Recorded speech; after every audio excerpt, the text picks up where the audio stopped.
Vamos então ler Êxodo 28, verso 36 ao 38. Também farás uma lâmina de ouro puro, e nela gravarás a maneira de gravuras de selos, santidade ao Senhor. Ou seja, era para fazer uma lâmina de ouro e gravar nela esta frase: santidade ao Senhor.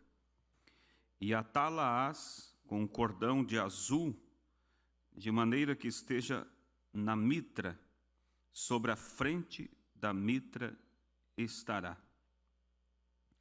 E estará sobre a testa de Arão, para que Arão leve a iniquidade de todas as coisas santas que os filhos de Israel santificarem em todas as ofertas de suas coisas santas, e estará continuamente na sua testa, para que tenham aceitação perante o Senhor.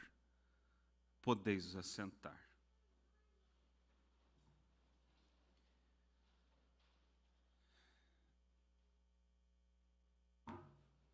A nossa velha Bíblia continua ainda sendo a mesma, e para o eleito ela sempre será a mesma.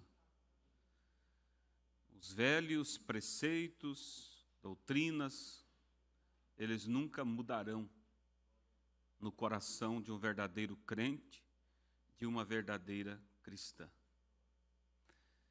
E eu gosto do Velho Testamento porque ele, como eu posso dizer, ele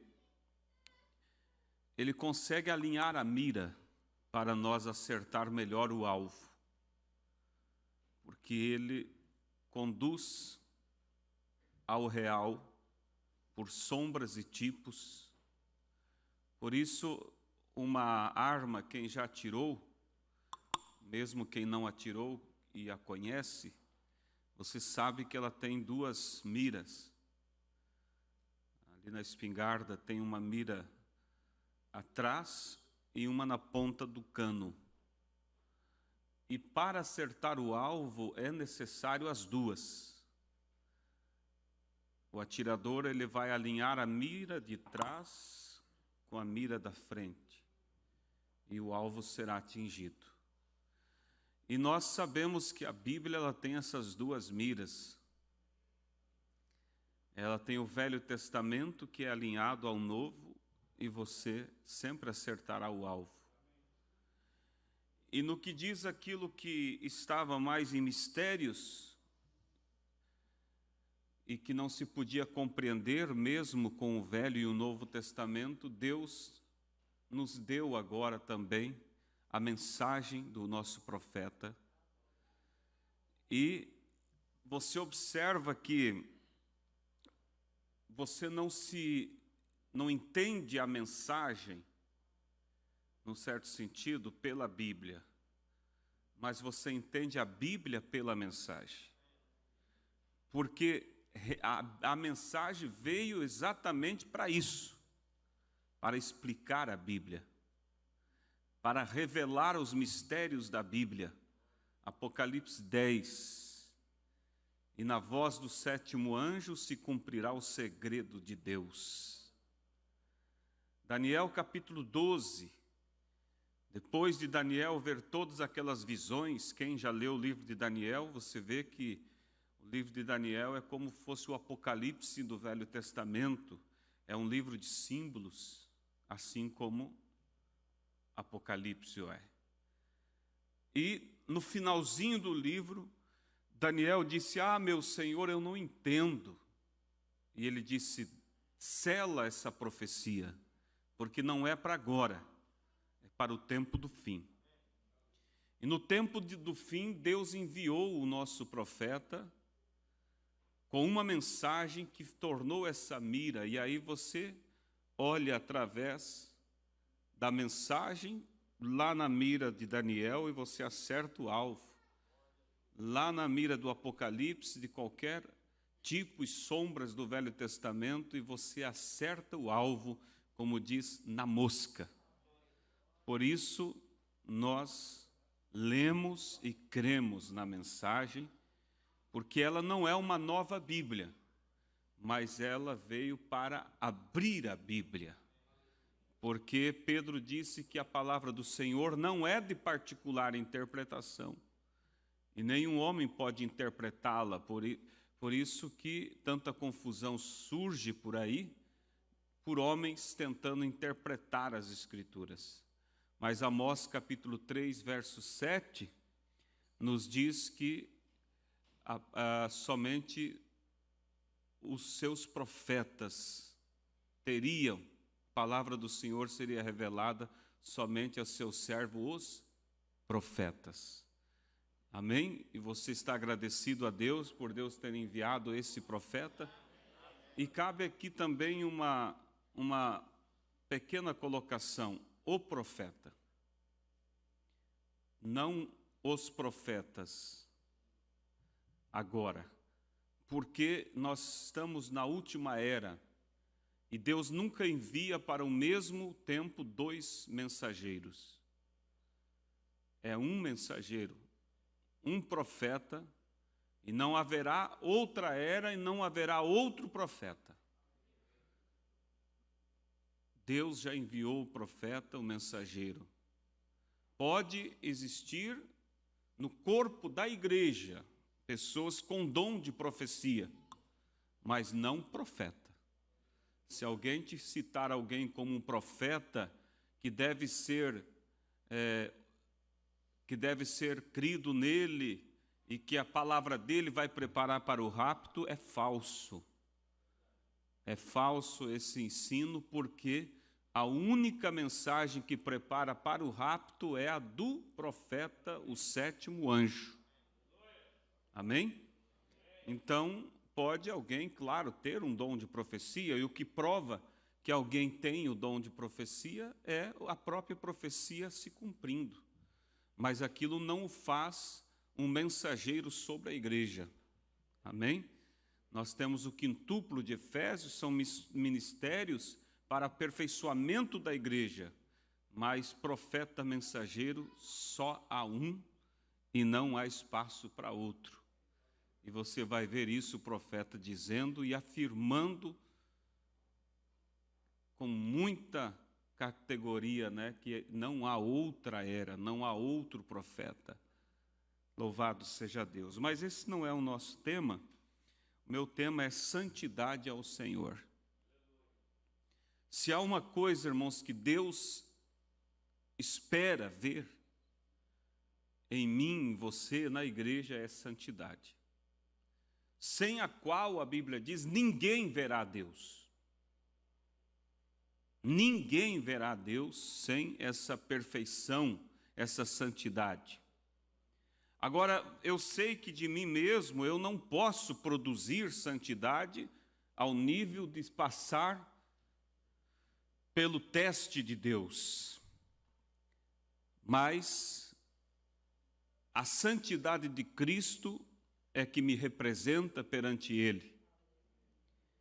Mas se a santidade de Cristo me representa sobre Ele, eu também estarei representando essa santidade aqui na terra.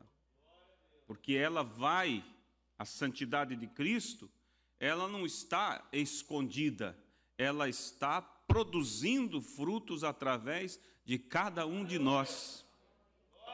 De cada um de nós. E é muito perigoso quando você vê pessoas em erro e tentando justificar os seus erros com escrituras. E você tem que ter muito cuidado, irmãos, com o diabo, mas não com o diabo de olhos vermelhos e unhas compridas e um rabo comprido e pontudo. Esse diabo feio não engana ninguém. Mas o diabo que engana é aquele que vem com aparência de santidade, resplandecendo como um anjo de luz e citando escrituras. Esse é perigoso. E isso não é uma tática, irmãos, antiga, ou melhor, nova, é uma tática antiga do diabo. Eu conversava com alguém essa semana e ele está um tanto afastado.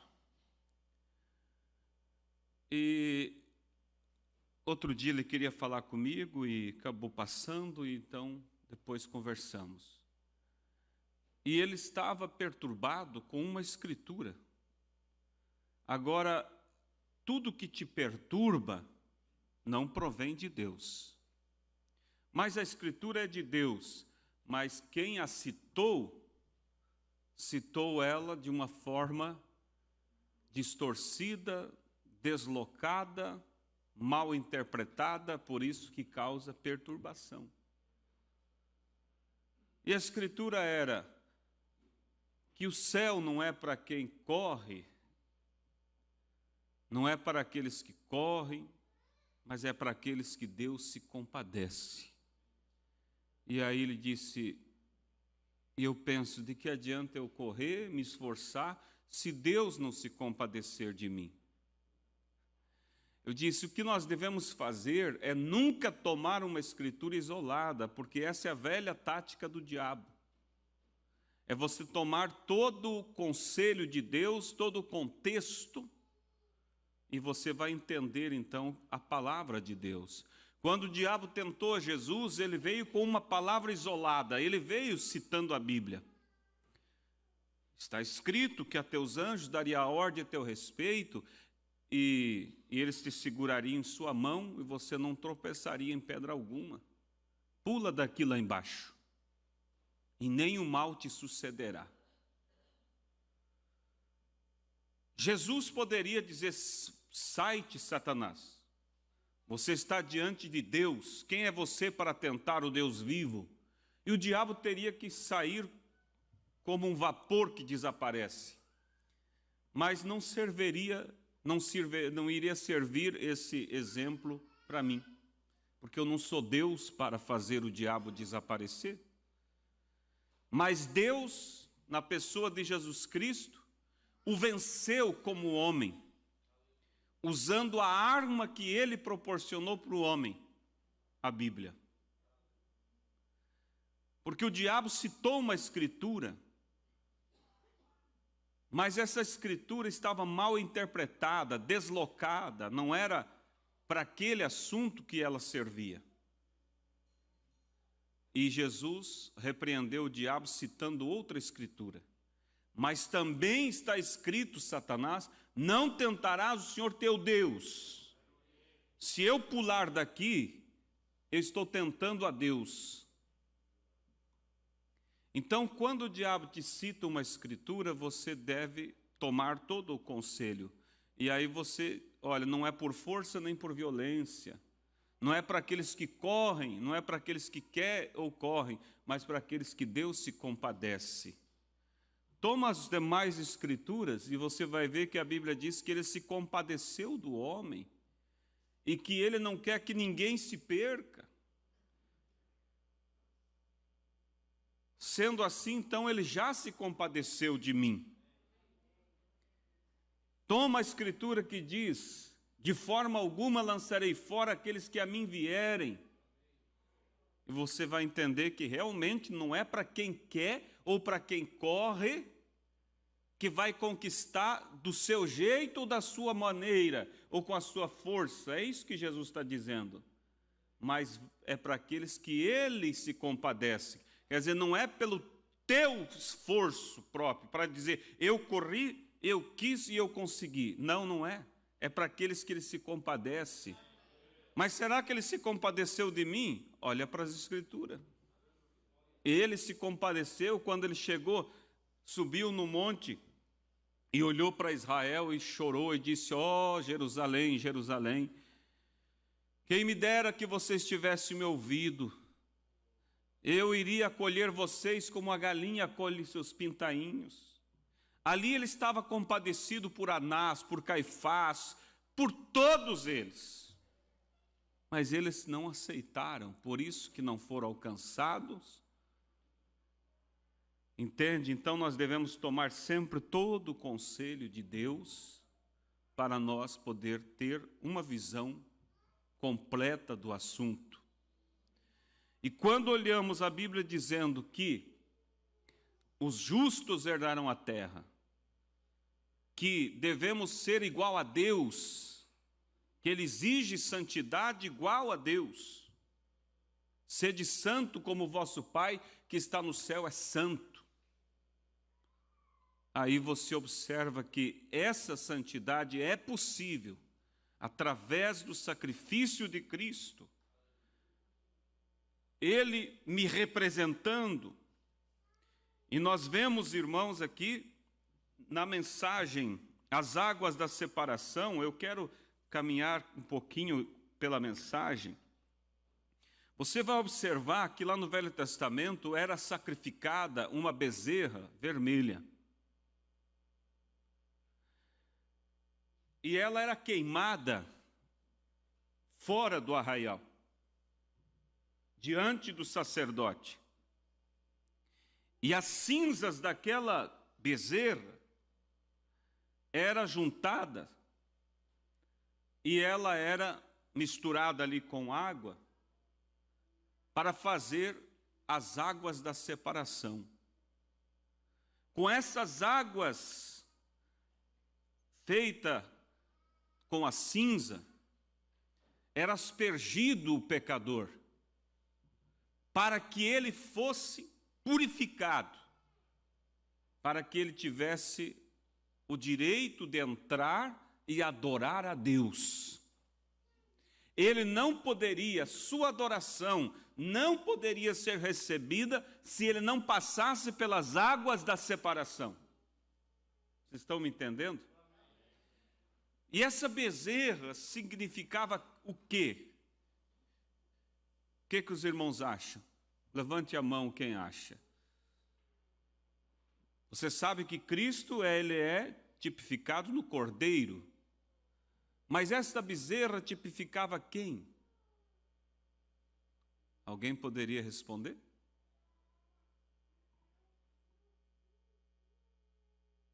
Ela tipificava Cristo.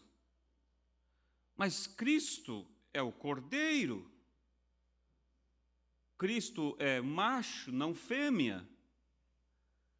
Mas aí está a grandeza de Deus. Em Cristo está a igreja, e a igreja é fêmea. Entende? Então esta novilha representava também Cristo. A igreja nele. Entende? E veja vocês que esta água, ela ficava ali para a água da separação. Separação do pecado. Então a novilha representava Cristo também, não vai pensar que não, o profeta mostra isso. Nele estava a igreja. No parágrafo 14,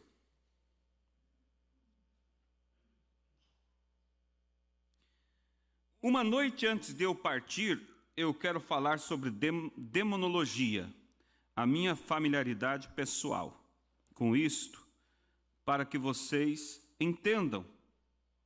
Mais para frente aqui. Quando eles chegaram ali no deserto e entraram em problemas, assim por diante, nosso amado Pai Celestial, não desejando que ninguém perecesse, como eu disse, fazendo todos os tipos antes do tempo do fim ou antes deste tempo, ele disse a Moisés e Arão: vá, traga uma bezerra vermelha sem defeito. Cristo não tem defeito, ela precisava ser pura, sem defeito, que não tenha mancha e sobre a qual não subiu jugo. Não podia ter sobre ela o jugo denominacional, o jugo fariseu, saduceu. Vocês estão compreendendo, amém? Ela deverá ser degolada diante do sumo sacerdote, e como ela está, deve ser tomada e então queimada, e as águas fazerem a água, ou melhor, e as cinzas fazerem a água da separação. Vamos entrar nesse processo dentro de instantes. Em primeiro lugar, era uma bezerra, era um animal sacrificial que falava de quem? Do Senhor. Falava do Senhor. Um carregador de carga, o trabalho do boi, que vai e faz o trabalho. A próxima coisa da qual é falada é que ela deveria ser vermelha, bem vermelha. Nenhuma mancha, nenhum defeito, nada mais a não ser vermelha. Agora, o vermelho nos fala de perigo. O vermelho não é uma boa cor para nós, na maneira de falar concernente ao mundo. O vermelho, às vezes, significa sinal de perigo, mas o vermelho, nas Escrituras, fala de redenção. O vermelho tem sido o sinal de Deus de redenção e punição. Você notou que lá atrás, através das Escrituras, desde os dias de Adão, desde lá até este dia, tem sido um risco de escarlata, vermelho, sangue. Eu frequentemente me pergunto como as pessoas podem recusar o sangue do Senhor Jesus de maneira que o fazem depois de vê-lo em seu sofrimento? Aqui, há algum tempo atrás, um gangster levou um tiro ali em Chicago e o sangue do camarada foi derramado no chão. Eles desviavam do sangue para não tocá-lo quando eles atiraram no criminoso na rua. Então, eu pensei, não é estranho? Eles tomam muito cuidado para não pisarem no sangue de seus companheiros, mas todo dia caminham através do sangue de Jesus Cristo, como se não fosse nada. Como se isso fosse uma coisa impura, apenas continuam caminhando despreocupados. Pregam o sangue, eles riem bem na sua cara e pregando o sangue. Vamos aqui acompanhando, irmãos. Então Deus abrindo um caminho, sempre um caminho de escape. Então veio lá atrás que a bezerra era vermelha. Aqui está o científico do vermelho. Veja, o vermelho significa pecado para nós. Vermelho, ainda que nossos pecados sejam vermelhos como carmesim, vermelho. Mas você toma o vermelho e olha através do vermelho e produz o quê? O branco. Você sabia disto? Olha através do vermelho no vermelho e ele ficará branco. E isto é o que Deus fez em Jesus Cristo. O sangue de Jesus foi derramado e Deus, olhando através de seu sangue, os nossos pecados vermelhos ficaram brancos como a neve. Vermelho, ainda que nossos pecados sejam como a escarlata, eles se tornarão brancos como a neve. Oh, quando pensamos nisto, que bonita ilustração, como Deus, para que ele não olhasse o pecado do povo, fez uma preparação. Então, para que Deus não visse pecado no povo, ele fez uma preparação. Mate a bezerra vermelha, em que não houve julgo sobre ela. Queime ela.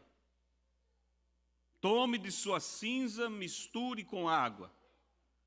E com essas águas se faça a água da separação. Todo judeu que queria vir e dar o seu louvor a Deus, trazer a sua adoração a Deus, ele precisava passar antes pelas águas da separação. Senão o seu louvor não era recebido. É disso que eu quero falar esta manhã, irmãos. Se não houver santidade em nós, Deus não recebe a nossa adoração. O Pai busca, São João 4:24, aqueles que o adoram em espírito e em verdade. E hoje as águas da separação é o quê? A palavra. Porque a palavra é tipificada como águas, nascer da água e do espírito. Palavra, água. é as águas da separação que separa nós do nosso pecado. Mas antes de eu chegar a Cristo, eu tenho que passar pelas águas da separação. E essas águas da separação, a palavra que é ungida pelo sacrifício de Cristo, ela me purifica, ela te purifica, ela te faz santo. Quando você crê em toda a palavra, Deus toma como perfeito. Mesmo que você não alcançou como humano a perfeição, mas Deus o recebe como perfeito, porque Ele olha através do sangue dele e te vê crendo, lutando e se esforçando, não se esquivando de confessar os seus erros, não se explicando, mas humildemente dizendo: Senhor, eu reconheço, eu estou errado, irmão, me perdoe, eu não fui o que deveria ser, me ajude. Através desse espírito você pode chegar e trazer a sua adoração. Arão, ele, como sumo sacerdote, ele entrava na presença de Deus, mas ele levava em sua testa a frase: santidade ao Senhor. Deus requer, igreja, santidade.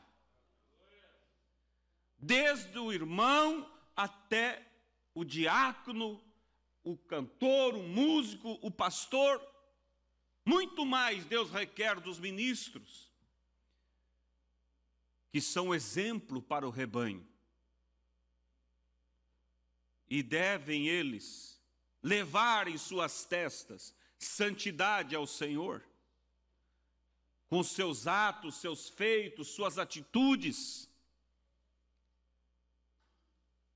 Porque fora disso, irmãos, estaríamos apresentando um culto que não seria recebido perante Deus.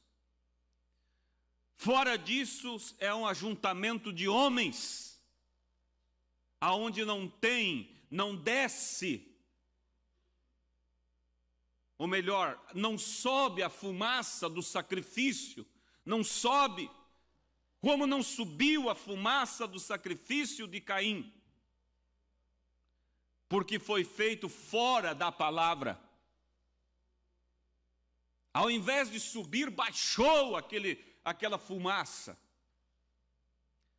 Mas o sacrifício de Abel subiu perante Deus, porque ele fez por revelação por dentro da palavra. Ele se aproximou de Deus pelas águas da separação, a palavra de Deus. Nós precisamos nos aproximar de Deus através das águas da separação, que separa nós do pecado, separa nós da iniquidade, separa nós de atitudes erradas, mesquinhas. Essas águas da separação, ela te faz separado do mundo, seja na igreja, seja em casa, seja no trabalho, seja sozinho diante da internet, nada vai te fazer agir diferente. Irmãos, Deus exige santidade. Não há, irmãos, conversa perante Deus se não houver santidade, irmãos. Não há conversa. E precisamos, parágrafo 24.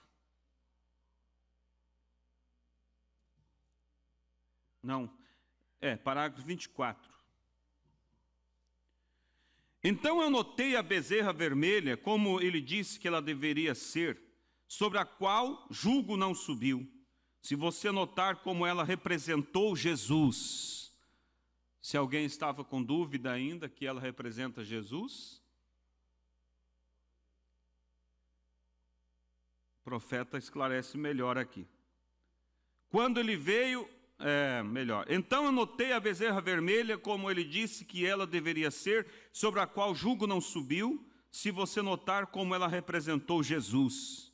Quando ele veio, ele nunca se uniu com qualquer ordem mundana, ele jamais tomou o lado dos fariseus, saduceus, ele ficou livre de ambos, ele declarou Deus a ambos os lados. E outra coisa, ela deveria ser morta na presença do sumo sacerdote. Não foi o que aconteceu com Cristo? Não foi morto perante o sacerdote? E aonde a bezerra tinha que ser sacrificada? Fora dos muros. Não foi levado ele para fora de Jerusalém? Para cumprir? Oh, irmãos, para que dele fosse feito as águas da separação, que nos separa do pecado, da iniquidade. E ele é a palavra hoje. A palavra é Cristo, as águas da separação. Aleluias. E assim foi. Ele foi morto na presença do sumo sacerdote, bem ali no Gólgota, onde ele podia olhar do templo e vê-lo morrendo na presença do sumo sacerdote. Que quadro, como isto fala do Senhor Jesus.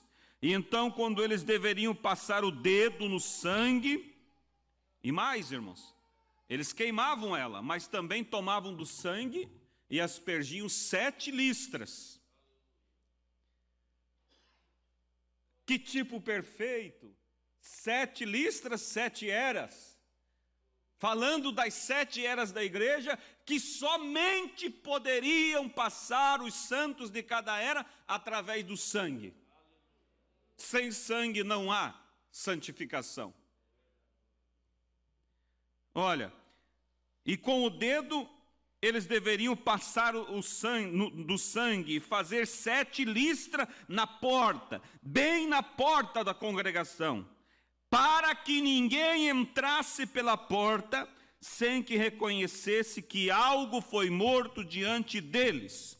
Era um testemunho público do Senhor Jesus. Ó amigos, eu quero tanto que vocês vejam isto. Um testemunho público, 7 listras, representando as 7 eras da igreja, que por Israel as 7 eras da igreja, estamos na última, Laodiceia, e para cada era da igreja, ele foi o cordeiro imolado desde a fundação do mundo. Então tinha que ser queimado, todo o corpo tinha que ser queimado, e era para fazer as águas da separação, misturado com água, mantido em um lugar limpo, fora do átrio. Amém? Santidade ao Senhor. É possível? Sim. Passando pelas listras do sangue, recebendo as águas da separação, você é purificado. Quando você reconhece esse sacrifício e se submete às águas da separação, à palavra de Deus, então você pode chegar perante Ele e o teu louvor sobe como o louvor de Abel. É recebido. Mas olha aqui, irmãos, ainda na mensagem, Hebreus 7, parte 1. Isso aqui é muito importante nós lermos. Há somente um lugar para ter companheirismo. Esse é debaixo do sangue. No Antigo Testamento, cada crente tinha que vir debaixo do sangue. Quando a novilha vermelha era morta, ela era feita para uma oferta de pecado. Ela deveria ser vermelha, e no capítulo 19 de Êxodo, se qualquer um de vocês quiser ler isto, deveria ser tomada e queimada com casco e tudo. Você não pode tomar Cristo, irmãos, uma parte dele. Esse sacrifício tinha que ser queimado com tudo, casco e tudo. Você tem que receber Cristo em sua totalidade. E então aquilo era feito, era feito uma água da separação. E ela era colocada fora dos portões. Ela tinha que ser manuseada aqui, olha. As águas da separação tinha que ser manuseada com mãos limpas. Um ministro, um pastor tem que ter mãos limpas. Não me venha com essa história de que a doutrina é certa, não importa como o homem viva. As águas da separação deveriam ser manuseadas com mãos limpas. Um homem limpo tinha que tomar das cinzas para delas fazer as águas da separação. Esse ainda é o requisito de Deus. Se alguém quer defender pecado, está fora do preceito de Deus. Sua adoração não vai chegar perante Deus. Isto, irmãos, é de causar temor, porque nós estamos no desfecho final.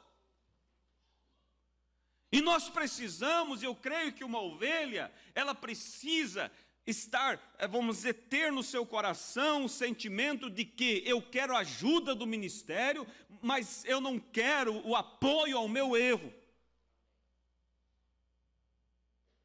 Mas às vezes alguém se contenta, de repente, com alguém que não tem as mãos limpas, porque pode se simpatizar também com seus erros. Como pode chegar à adoração? Se para chegar o judeu entrar e ter o seu culto, ele precisava passar pelas águas da separação, senão ele não era recebido. E aquilo era uma sombra, quanto mais hoje no real. Mombrana diz que um pastor, um pregador, não deveria subir no púlpito se antes não tivesse passado pela sarça ardente como Moisés. E diz mais o profeta, ele é a boia da caixa d'água.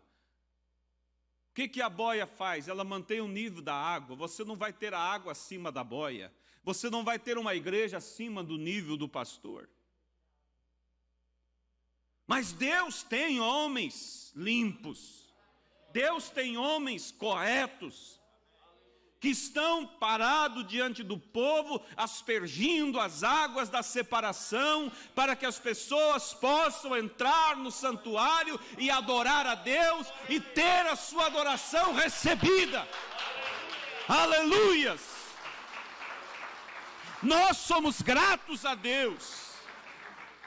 Nós não devemos parar, irmãos, para discutir com ninguém, porque esse não é o Espírito de Cristo. E nem para julgar quem quer que seja, mas somente continue no teu chamado. Ore por aqueles que você sabe que não poderá ajudar. Então ore, peça a Deus a graça e sigamos. A nuvem está seguindo. Israel tinha uma nuvem a qual eles seguiam. Quando a nuvem parava, eles paravam, armavam suas tendas. De repente, alguém dizia, oh, a nuvem se moveu. Eles corriam, desarmavam as tendas, arrumavam, carregavam suas coisas, e lá estava Israel seguindo a nuvem de novo. E às vezes, algum rabugento, murmurador, começava a murmurar e tal, e logo adoecia, começava a cambalear, começava a amarelar, e a nuvem andando, a coluna de fogo andando, o povo andando, e a família vendo que aquela pessoa começava a se distanciar para trás. O que podia fazer aquela família? A não ser olhar e dizer, vem, força, coragem. Nada além disso. Porque se ficasse, também ficaria para ser coberto pela areia da praia, a areia do deserto.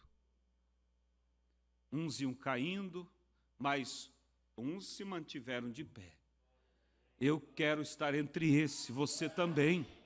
Nós estamos, irmãos, nós estamos chegando para passar o Jordão, para possuir a terra da promessa. A hora está chegando, é hora decisiva, e na hora da decisão a coisa, irmãos, começa a manifestar sementes que está no coração do povo. Um se manifesta com rebeldia, o outro se manifesta com coragem, com determinação, e assim cada um vai ter que mostrar sua semente. E aqueles que foram ensinados e estão olhando para Cristo, eles não têm no que se escandalizar, eles não têm no que se abalar. Aleluias!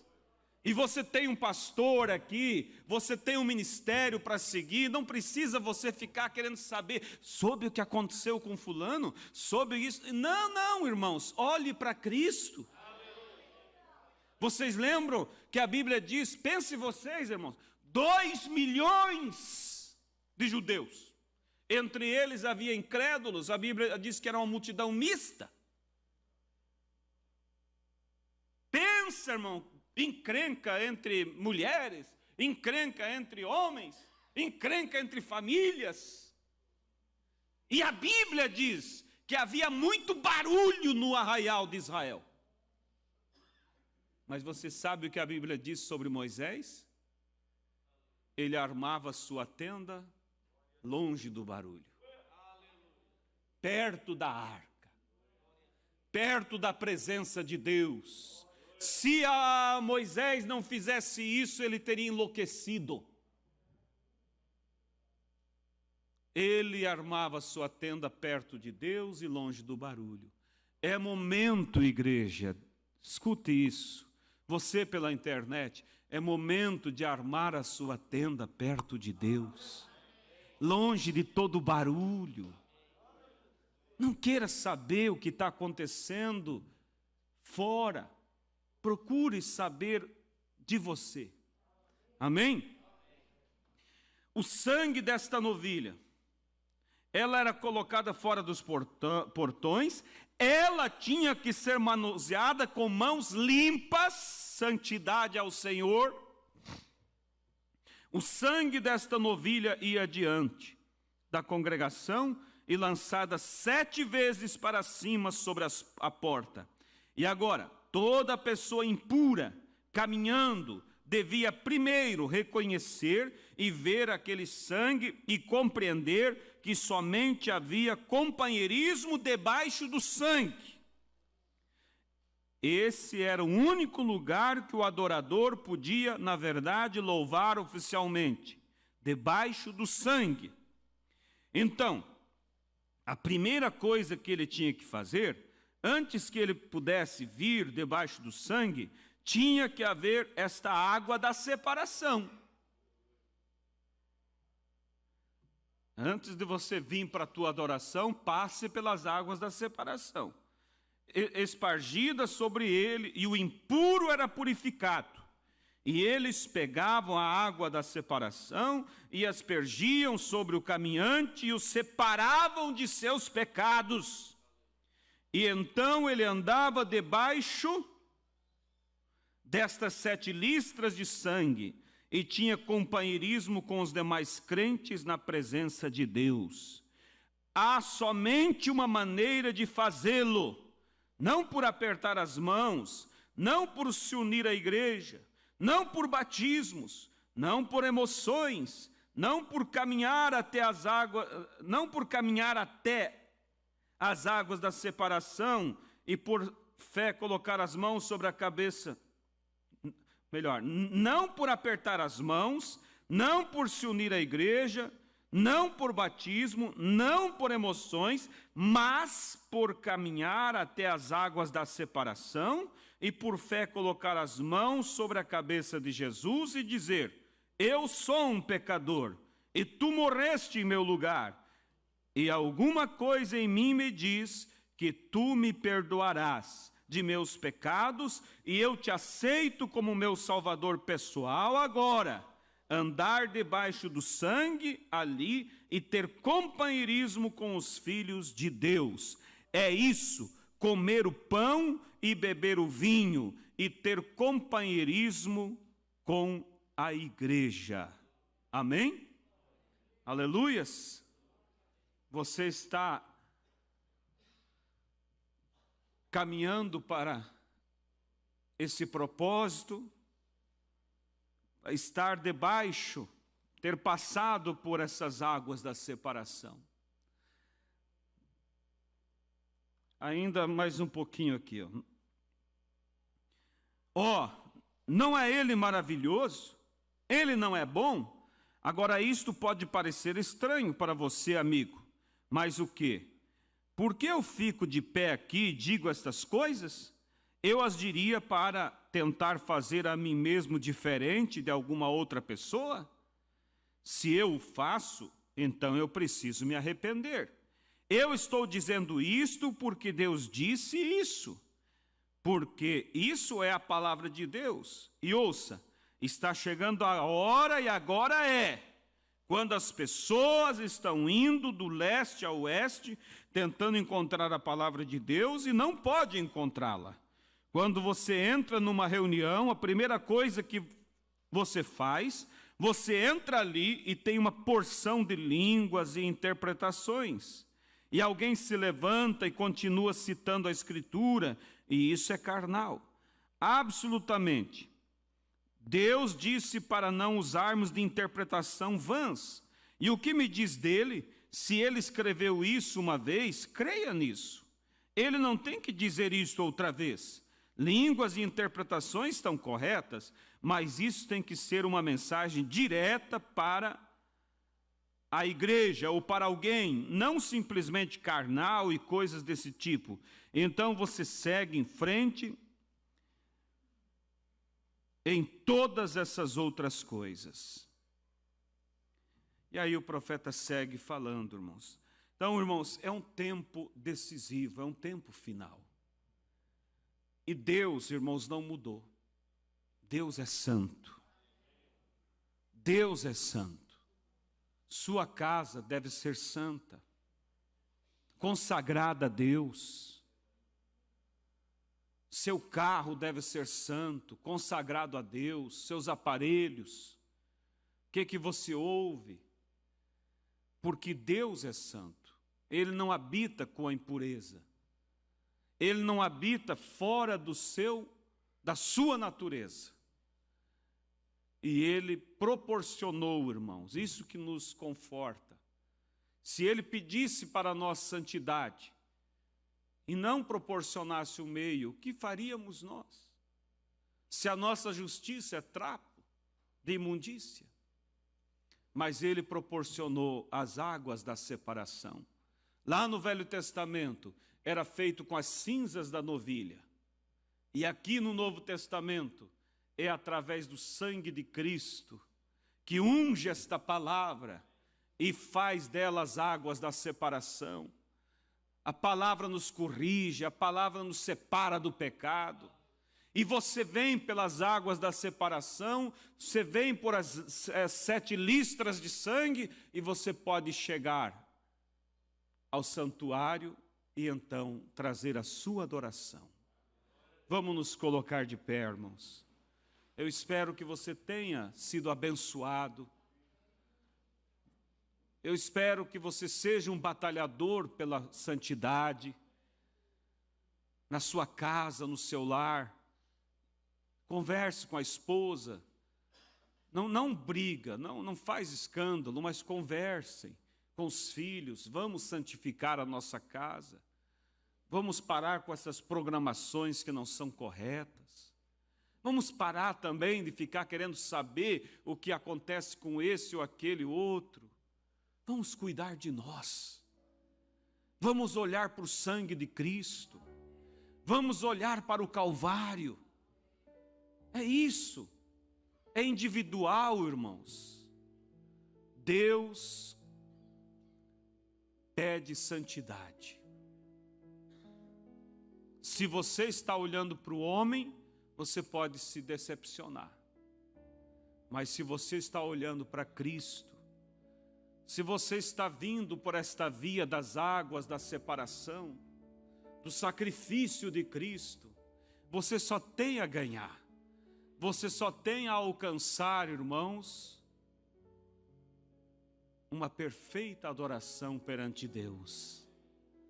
E ela vai subir como a adoração de Abel subiu. Precioso Deus e Pai, que bom saber que o Senhor nos está pedindo santidade, mas bom também é saber que, junto com o mesmo pedido, o Senhor mostra que é através do sangue. Só o que não devemos fazer, Pai, é nos permitir cair na iniquidade, o pecado consciente, e nos esquivar, Pai, do arrependimento, da confissão. Como alguns, infelizmente, Pai, procuram justificar seus erros. Não permita que haja entre nós pessoas assim, mas que eles corram, Pai, corram para Cristo. Saibam que tem um ministério aqui para ajudá-los, aonde pela graça e pela honra do Senhor tem mãos limpas, para manusear as águas da separação e ajudar os teus filhos a chegar à tua presença. E o que peço, ó Deus, nos ajude a nos manter assim, porque não é, Pai, pelos meus méritos, os nossos méritos. Nós somos homem, somos pó, somos verme da terra. É a graça que nos sustém. E a mesma graça que tem nos sustentado até aqui, Pai, permita-nos sustentar até o final, até poder, ó Deus, aspergir a água da separação sobre o último eleito. E então poderemos, ó Deus, entrarmos para a eternidade. Senhor, eu sei que são tempos difíceis que vivemos, onde há ventos, problemas, mas ajuda o teu povo a estar quieto, tranquilo, descansado. Ó Deus, que não haja em nós, que não haja na igreja curiosidade, mas que haja, Pai, a serenidade do teu Espírito. Eu peço isso por mim, eu peço isso por meus irmãos, eu peço isso por minhas irmãs, eu peço isso pela tua noiva deste Brasil, eu peço isso pela noiva ao redor da terra, Pai. Eu não sei quantos dias temos ainda, mas não deixa, Pai, nós procurar algum outro caminho que não seja o caminho, ó Deus, da renúncia, que não seja o caminho das águas da separação, que nos levam, ó Pai, que separa de nós a iniquidade, o pecado, a malícia, a maldade, e nos leva, Senhor, a uma adoração sincera, pura e genuína. Deus, eu oro e peço que o Senhor dê graça a teus filhos, aqueles que ao ouvir a palavra reconheceram que em alguns momentos têm se esquivado em passar pelas águas da separação. Eles têm procurado se justificar de seus erros, quem sabe alguém, mas que eles saibam que há um ministro, um sacerdote, que tem a vasilha com as águas da separação para aspergir sobre ele, se ele vier com o coração sincero, e ele será separado da iniquidade, para poder chegar até ao Senhor. Toca em cada coração, Pai, e os traga a esse espírito humilde e sincero. Assim eu peço por todos, amplia isso em nossos corações, no nome do Senhor Jesus Cristo. Amém, Senhor. Amém.